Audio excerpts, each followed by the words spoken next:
And we are moving on to our next story, folks. I would say this is probably maybe, I guess, the second biggest story of this week. So a couple of nights ago, I covered the Columbia University protests, the encampments at Columbia University. And I actually said on that show that this would be even, huge if other universities actually joined in with them. Well, apparently that has happened. And we have a lot to cover with this particular story. Let's go ahead and dive in here.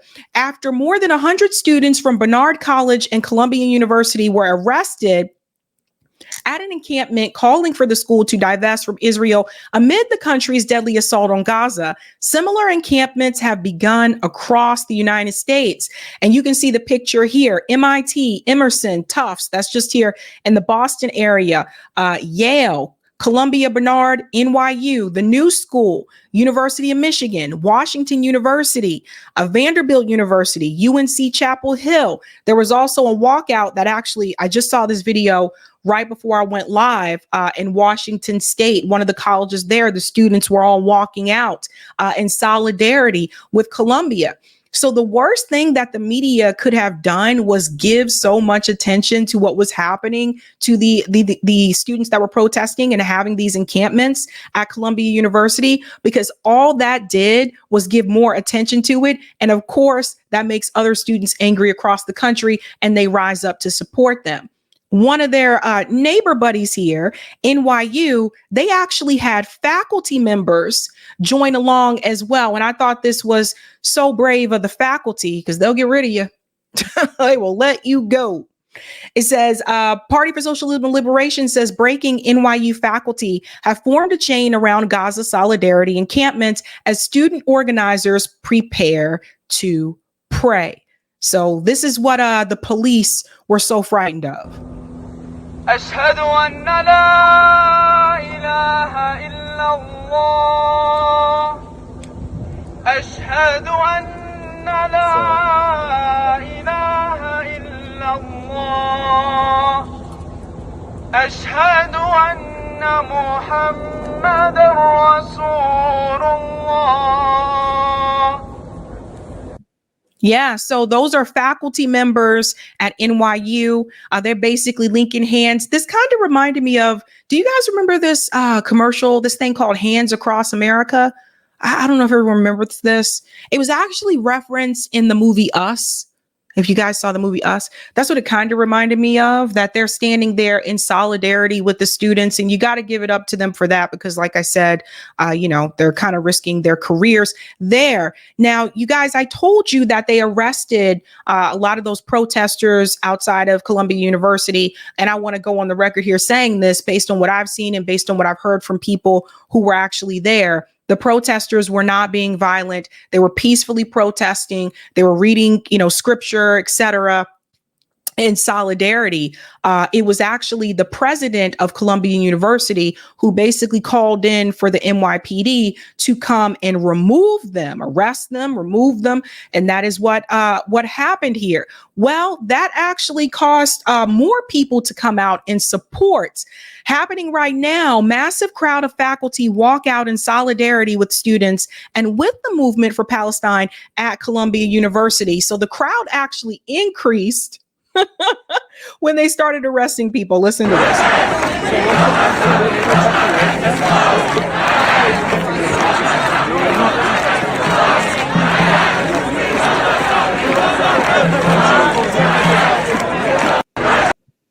Yeah. So that is awesome. Like I said, that actually caused the crowd to increase. It wasn't as many people there before until those students were arrested. And we'll get into more of that in just a second. There has been one professor, his name is Shai Devati, who has been on a tirade, not just in reference to these protests, but the protests that are happening all across the world in general, those who are protesting in support of Gaza. This guy is crazy. Now, he actually called the protesters terrorists. This gentleman right here, but something funny happened to him. And we're going to get into that in just a second. This professor here called the protesters terrorists. He's also a Zionist. This is how far they go to lie. This is an important topic. This is not just about Columbia. This is every U.S. college. They have said that they are going to bring down Columbia first, and then as a domino effect, we'll have all other universities.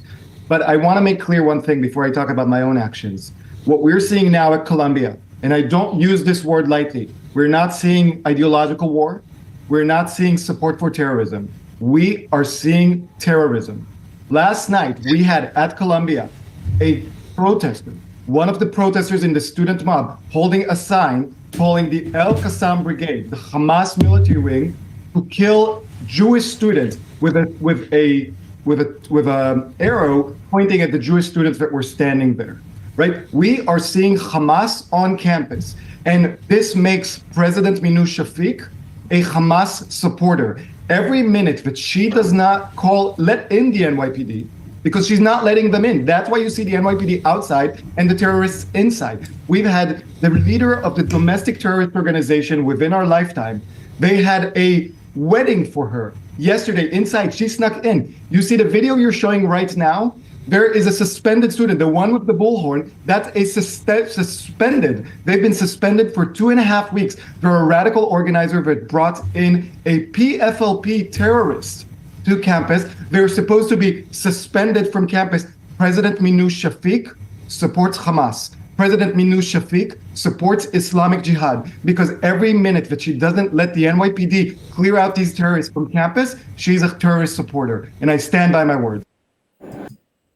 So he decided to stand by that word. So it's really interesting. They have gone from calling these protesters anti-Semitic to calling them actual terrorists, right? But all in along, the people who are actually committing the terror is the state of Israel. They're the ones that are killing all these children. They're the ones that have killed over 30,000 people in Gaza. They're the ones that are telling our politicians how to, what legislation that needs to pass and how they should vote in certain ways. This is why the Israeli lobby is incredibly powerful right now.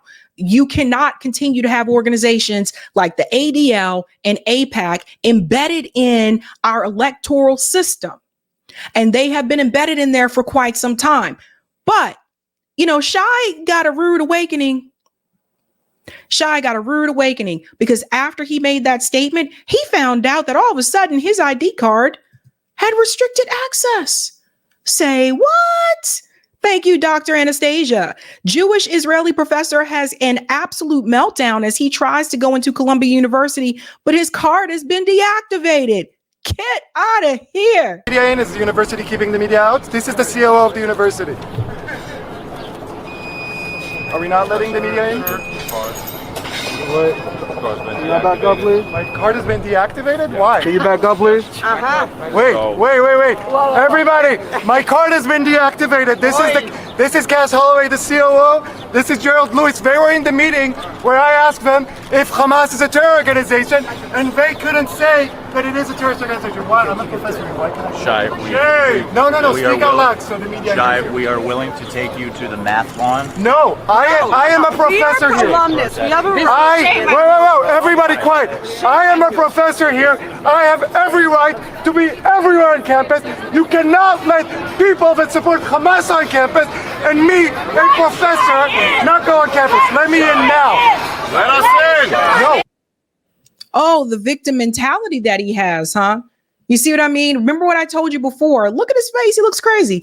Look what I told you before. You are not allowed to criticize the state of Israel. If you do, you are called anti-Semitic. Now they're taking it a step further and called them actual terrorists. And he feels like he cannot be held accountable. And this goes back to what you see happening in Israel today.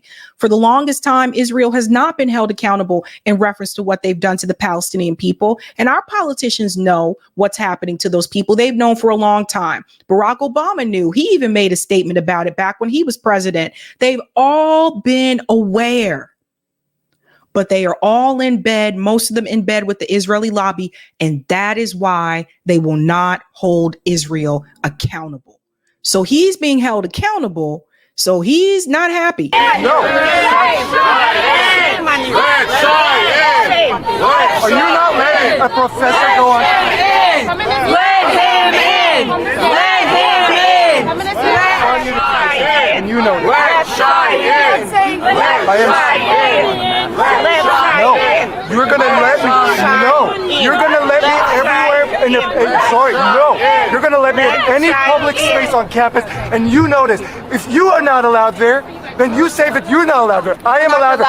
And wait, no, listen to me now. You will listen to me. I rarely lose my, you know what? I wish you'd let me into my job. No, everybody, please. Can I stand here so people are sitting? Is that okay, or you're not letting me do it? This is a disgrace to the institution and the alumnus. Everybody silence! Everybody! Over here we got the COO of Columbia University, Mr. Cass Holloway. Wait, no! They have deactivated my card. They are not letting me on campus because...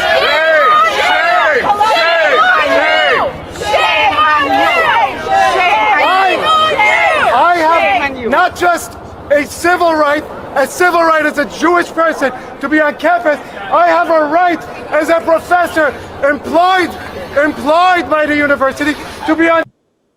I want you to think about what he just said. Let's go back a little bit when he tells you about his rights to be on campus.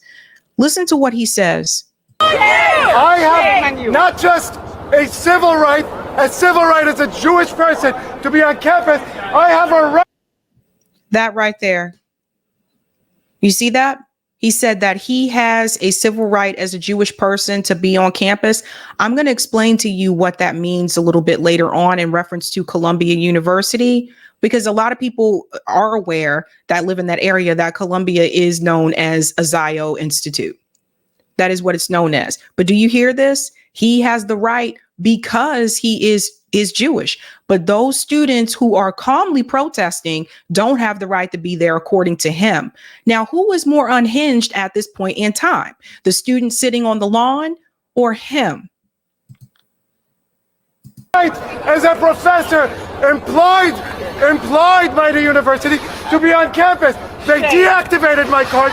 These are 5 lawsuits happening, but we don't want to sue. We just want to be Jewish in public. Let us in. How can you do that? How can you do this? I am a professor at the university. All right, they're denying you entry. That's not us. Are you denying me entry? Wait. Everybody, can I get this? What I can't have, we can't have this blocking up here. Do the right thing and get this crowd back. Everybody, whoa, everybody, we are cooperating with the NYPD. Let's step back. If Mr. Holloway, the COO, is willing to make a comment to the media, I would love that. Everybody move back. So apparently what actually has happened is that they have restricted some of his access. So he only has access to certain parts of the campus now. But here's something else about Shai that I think is really interesting. Shout out to Counterpunch for this one. I told you everybody has a motive, right? Columbia professor Shai Devati's family is tied to weapons manufacturing. So you see, let's go into this a little bit here. After throwing a foot-stomping tantrum earlier this evening, Shai Devati, an untenured Columbia University business professor, was denied access to campus. We just showed you that clip there. It goes on to say, a self-proclaimed Zionist, Devati is an Israeli American who served in the IDF, proud of it, and has continually harassed Columbia's pro-Palestine activists, labeling them as anti-Semitic, pro-Hamas terrorists. So check this out right here, because this is the interesting part. Hold on here. I just want to make sure I don't miss this part. Devati comes from a long line of assholes. His father, Eli Devati, is an Israeli business executive who served as general manager of ARC, which describes itself as the leading global advanced manufacturing service provider. According to ARC, Eli Devati has been a managing director at QMI, which is Quadrant Management Inc., since 1992, where he is responsible for making investments and overseeing companies at the firm. Additionally, Mr. Devati was elected to the company's board of directors 2018. Among other things, ARC manufactures weapon parts, including polymer magazine for NATO compatible weapons, triggers and hammers, precision guided munitions, components, and more. It goes on to say, ARC also makes parts for MCX and MPX rifles, which are used by the Israeli military. As you probably guessed by his crybaby antics, Shai's parents are disgustingly rich. Eli and his wife, Zahara, sponsored the Devati Arrhythmia Center in Tel Hashemer, Israel, where Benjamin Netanyahu was fitted for a pacemaker last year.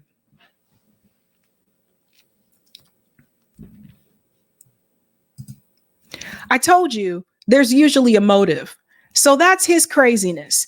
But now it has escalated to the point where even the ADL, of course, has gotten themselves involved. Jonathan Greenblad has decided to come forward, and he's making calls on the U.S. government about how they should handle this situation. Again, showing you who is really controlling these politicians. Check this out. Meaning President Shafiq to do three things.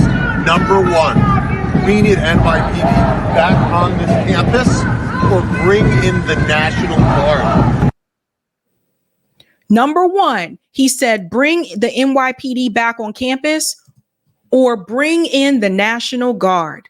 Now, why would he call on the National Guard to come to a college campus? If that sounds familiar to you, you may be thinking about the Kent State massacres, right? The National Guard came into Kent State and they killed 4 students there. It became known as the Kent State massacres. So what you have to understand is what he's actually calling for here. Anytime that you call in for the National Guard to come in, it's not calling them in to make any kind of peace, just like when Barack Obama called in for the National Guard to come into Ferguson. They're not coming in there to hold your hand. They're not coming in there to say, go ahead and disperse. They're coming in there to escalate the situation at hand. So that is what he is calling for, folks. Pay very close attention to this. They like to speak in coded language. We are going to uncode it. Listen to this. Number 2. No masks on campus. This isn't Fallujah. This is Morningside Heights. And number 3, the students who behave in this way need to be suspended immediately. What do you think they mean? When they say that revolution is the only answer, what do you think they mean?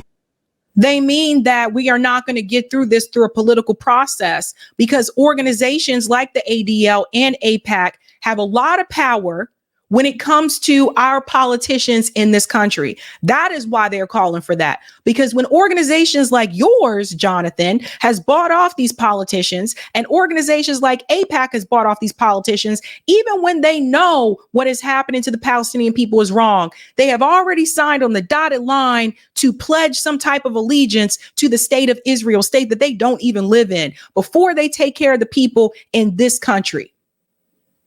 That is why those students are saying what they are saying.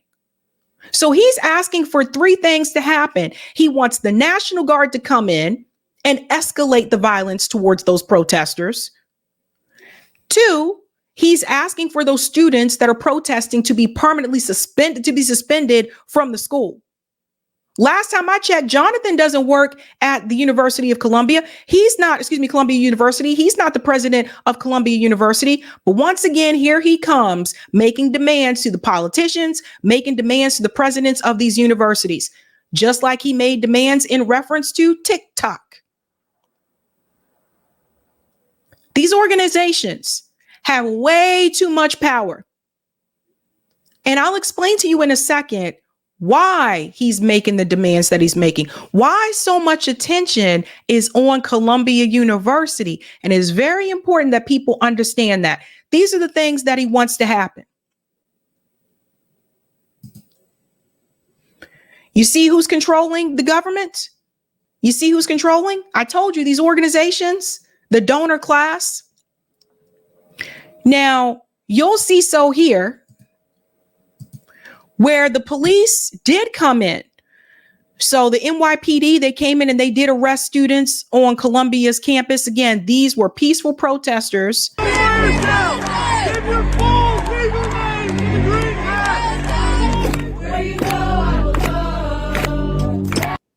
This part here, their action was inspired by the 1968 student revolt against the Vietnam War and segregation policies.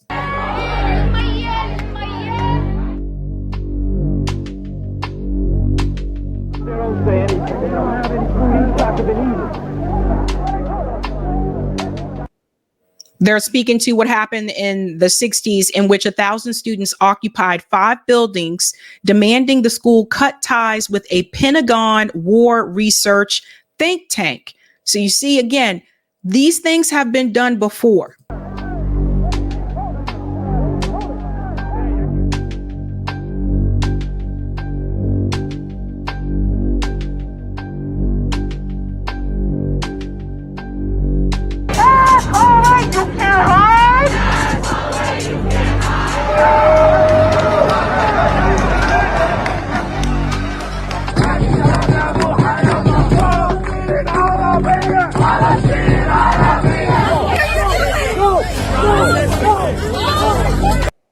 So once again, you can see, we won't play the whole thing because how YouTube can be, but once again, you can see the protests were peaceful. Once the police came in, the police showed up to escalate the situation. I've seen this happen. I've been to a number of protests, so I've seen it happen in real time.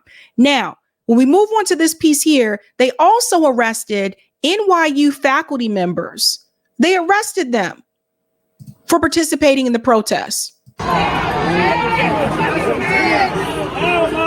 Trespassing in front of my own house, in front of my own office.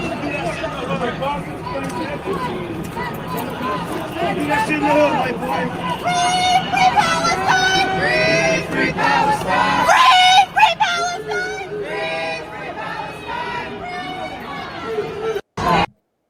Now do you see why I continue to say defund the police? Because I gotta say something. These police officers are spending their time arresting peaceful protesters. Don't they have some crimes they need to go out and solve? Aren't there some missing kids they should be looking for?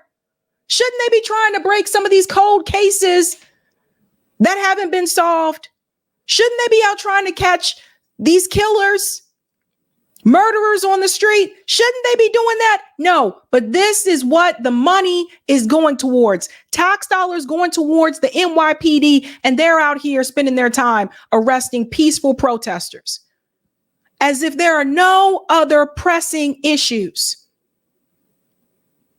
That is why I say defund the police.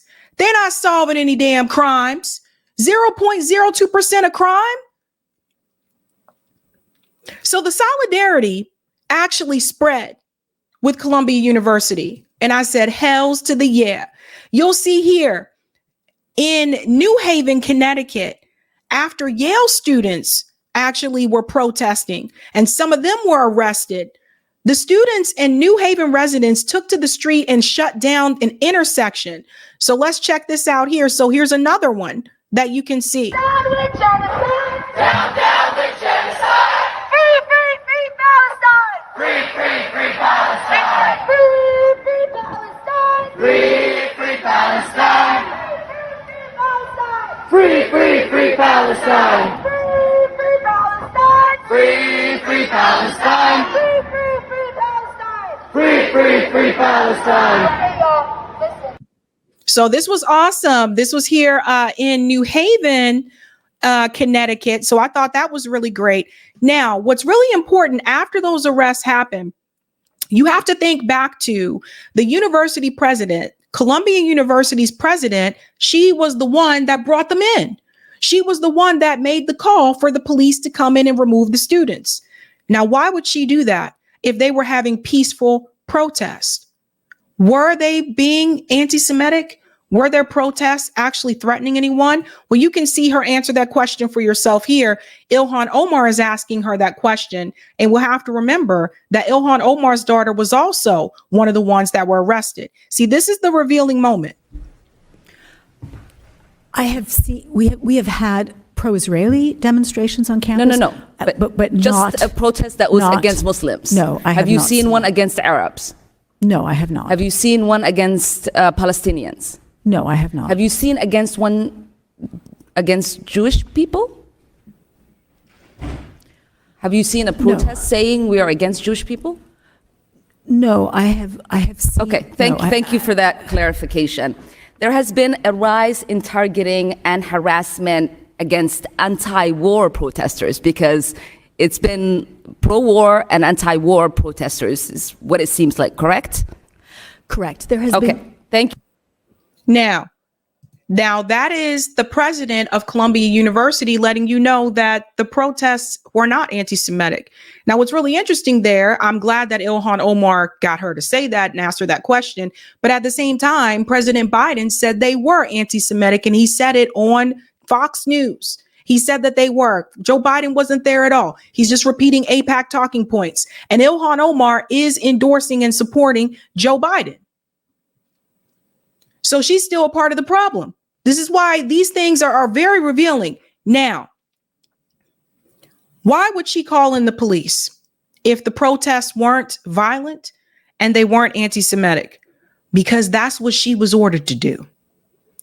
And I'm pretty sure she was ordered to do that by the donor class, by people that are a part of AIPAC, people that are a part of the ADL, but more specifically, the donor class. It was an embarrassing moment to the point that one of the professors from Columbia actually made a statement against what happened to those students. And this is actually a professor of history at Columbia. And he calls out Columbia University's president in this speech here. Good afternoon. I'm Christopher Brown, professor in the history department. This is the first time I've ever held a microphone at a protest of any kind. I'm not sure whether that's something to take pride in or not. But I say it because this is not typical for me. I'm here because I am so concerned about what has happened at this university, with where we are now, and with where we are going.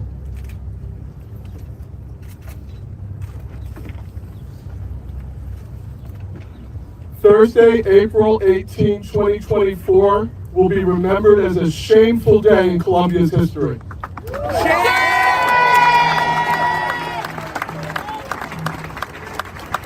The president's decision to send riot police to pick up peaceful protesters on our campus was unprecedented, unjustified, disproportionate, divisive, and dangerous.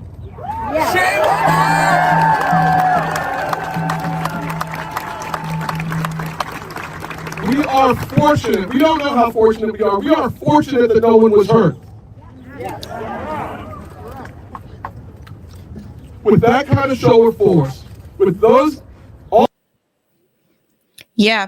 So that is a professor of history at Columbia University calling out Columbia University's president for her actions. Because like I said, she's the reason they were there. She made the call and she knew the students were not being violent. And like I said, I think she was pressured by the donor class to do so. And donor class, by some, I mean people like Robert Kraft, owner of the New England Patriots. Rob, let me say this, and then I got something else to say about Rob. Robert Kraft, not comfortable supporting Columbia University as pro-Palestinian protests continue. So Kraft doesn't want to donate to Columbia University anymore. Okay.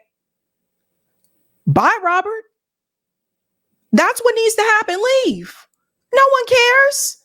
He's trying to hold these universities hostage by threatening to remove his money. This isn't the first one that he's done this to. He did the same thing to Harvard University as well. So you got rich people like Robert Kraft, Michael Bloomberg, all these elites, Bill Ackman. They donate money to these universities and they basically control these universities. It goes like this, folks. The administrators at these schools, they follow the order of the deans. The deans follow the orders of the president of the universities. And the president of the universities follows the order of the board of trustees. It all goes back to the donor class.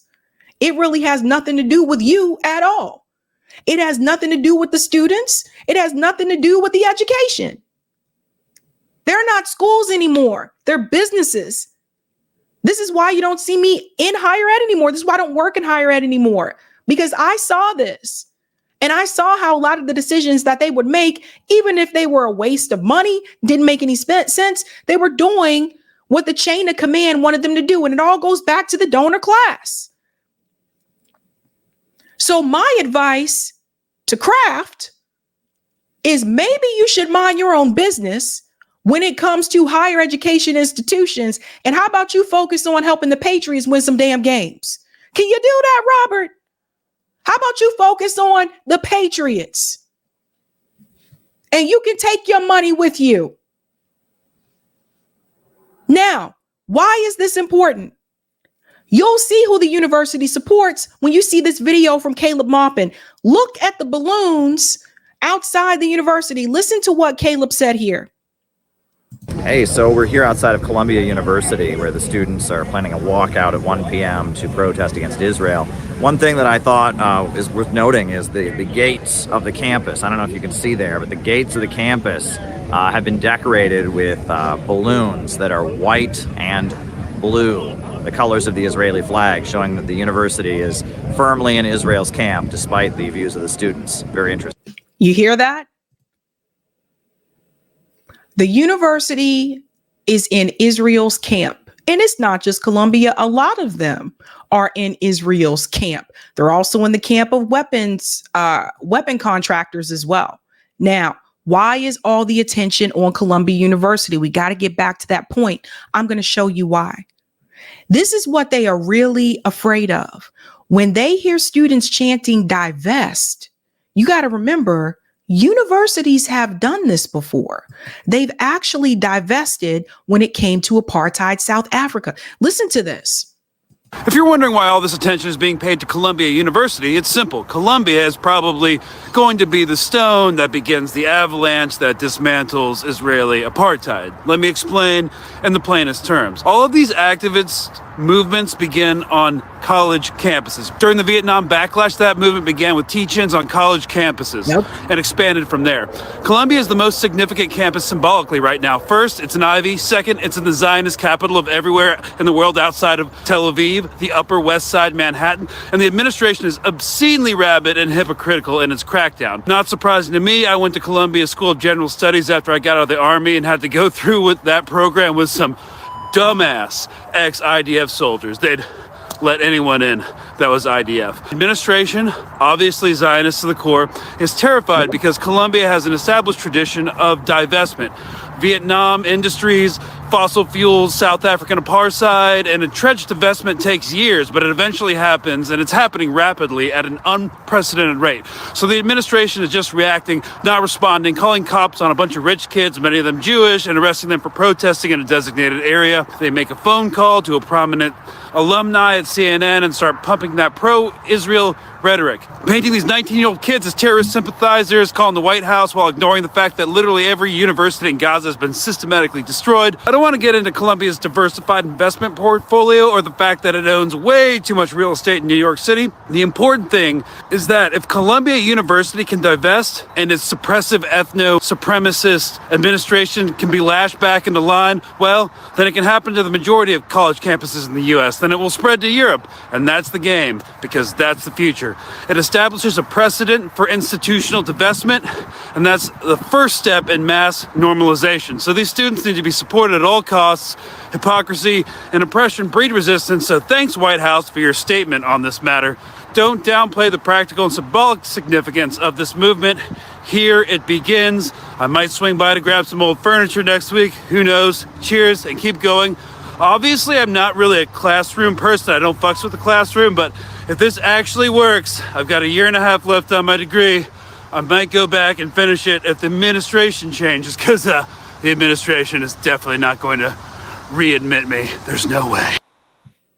Now, of course, there's some humor in there with what he said, but I do want to show you this in reference to South Africa. I want to show you the records on this as well, because I do think it's important for you guys to see this. A lot of these movements, a lot of times they do start on college campuses. And so that is what they're really afraid of. If Columbia University has divested in apartheid South Africa, well, then they know that Columbia University, there's a possibility there could be that push for them to divest in Israel. So let's bring this forward here. Now, this was a statement to the Columbia community. Let me make this bigger because the text is very, very small. I want to make sure I bring up the right thing. Listen to this. This is the part I want everyone to see. You have to understand why this is such a big deal with Columbia. This was not, however, the first of such movements. On October 7th, 1985, under the pressure of student activists, the Board of Trustees voted to sell 41 million of its endowment investments in American companies with ties to South Africa. In doing so, Columbia became the first Ivy League university to divest from apartheid South Africa. And this is why they don't want you to use words apartheid or occupation or oppression when it comes to the state of Israel. This is why the New York Times didn't want their journalists to use those words either when talking about the state of Israel. Because once you make it apparent that the same thing has happened in the state of Israel, then that puts pressure on the Board of Trustees at Columbia University to once again divest. And this time, instead of divesting against apartheid South Africa, divesting against the state of Israel. And that is why this started to receive national attention. And that is why dude from the ADL wanted to call in the National Guard to have them removed. This is why it's always important to go back and look at the history to see what has been done before. Columbia has been successful in divestment before. And the last thing AIPAC and the ADL wants and the state of Israel wants is for these institutions to start divesting against Israel.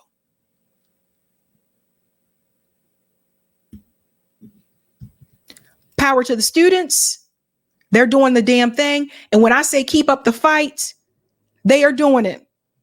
They're doing the damn thing. I'm proud of the kids. It's a good thing I'm no longer in higher ed because I would be out there with the students too. And that would probably be my job. Just keeping it real.